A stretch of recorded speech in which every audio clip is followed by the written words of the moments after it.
Beginners கூட ரொம்ப ஈஸியா பண்ற மாதிரி பாசிப்பருப்பு பாயாசம் எப்படி செய்றதுன்னு பார்க்கலாமா? இதுக்கு வந்து 1 கப் அளவுக்கு பாசிப்பருப்பு எடுத்துக்கோங்க. அத நல்லா வந்து வறுத்துக்கோங்க. செவக்க வறுத்ததுக்கப்புறமா இத 2, 3 டைம் வந்து நல்லா கழுவிட்டு, இதில வந்து 2 கப் அளவு தண்ணி சேர்த்து குக்கர மூடிக்கோங்க. இப்ப இத வந்து ஒரு 3 விசில் நல்லா ஹை ஃப்ளேம்ல விட்டு எடுத்தீங்க அப்படின்னா, உங்களுக்கு நல்லா வெந்து வந்துரும் குலைவா. இப்ப இத லைட்டா கரண்டி வச்சு நல்லா மசிச்சு விட்டுக்கோங்க. இப்ப இதுக்கு வெல்லம் பார்த்தீங்கன்னா, 1லேருந்து 1 1/2 கப்பு வரைக்கும் வெல்லம் சேர்த்துக்கலாம். நான் ஒரு 1 1/4 கப்பு சேர்த்துருக்கேன். இதுக்கு வந்து 1 கப் தண்ணி சேர்த்து நல்லா கொதிக்க விட்டுட்டு, வெல்லம் கரைஞ்சதும் அடுப்ப ஆஃப் பண்ணிடுங்க. இப்ப நெய் ஒரு கடாயில 1 டீஸ்பூன் நெய் சேர்த்துட்டு, 10 கிஸ்மிஸ், 5, 6 முந்திரி சேர்த்துக்கோங்க. அது கூட 1/2 கப் அளவுக்கு துருவுன தேங்காய் சேர்த்து லைட்டா நெய்யில வறுத்து தனியா வச்சுக்கோங்க. இப்ப நம்ம மசிச்சு வச்சிருக்க பாசிப்பருப்பு கூட அந்த வெல்லப்பாக சேர்த்துட்டு நல்லா ஒரு 5 நிமிஷம் கொதிக்க விடுங்க.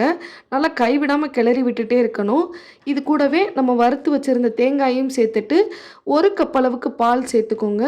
அப்புறம் 1/4 டீஸ்பூன் ஏலக்காய் சேர்த்து எல்லாத்தையும் நல்லா மிக்ஸ் பண்ணிட்டு, ஒரு 5 நிமிஷம் கொதிக்க விட்டு இறக்குனீங்க அப்படின்னா, டேஸ்டியான பாசிப்பருப்பு பாயாசம் ரெடி.